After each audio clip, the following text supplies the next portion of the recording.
नमस्कार मंडळी, पुन्हा एकदा स्वागत करतो तुमचं आपल्या एका नवीन व्हिडिओमध्ये. मित्रांनो, आज मोरगाव येथे एकादत एक बैल भव्य दिव्य ओपनचं मैदान संपन्न झालं. या मैदानात रती महारथी टॉपच्या नंतर दाखल झालेत, तसेच नवीन चेहरे देखील दाखल झालेत. आज कॉकटेल, पिस्टन, सोन्या 22-11 मित्रांनो हे नंदी दाखल झालेत. तर मित्रांनो, थोडा नेटचा प्रॉब्लेम असल्यामुळे सोन्याचा गट समजला नाही, परंतु तुम्हाला पिस्टन 22-11 आणि कॉकटेलचा गट सांगतो. तर कॉकटेल गट क्रमांक 18मध्ये पाळला होता.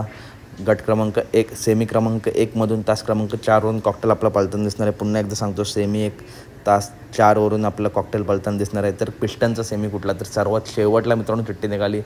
सेमी क्रमांक 7मध्ये तास क्रमांक 7वरून पिस्टन आपला पळताना दिसणार आहे. गट क्रमांक 24मध्ये पिस्टन पाळला होता. तर व्हिडिओ आवडले असेल तर नक्की व्हिडिओ लाईक करा, चॅनलला सबस्क्राईब करा, कारण बैलगाडी क्षेत्रातील अशाच महत्त्वपूर्ण अपडेट घेऊन नेहमी मी तुमच्यापर्यंत येत असतो. त्यासाठी आपल्या चॅनलला सबस्क्राईब करा, व्हिडिओला लाईक करा. धन्यवाद.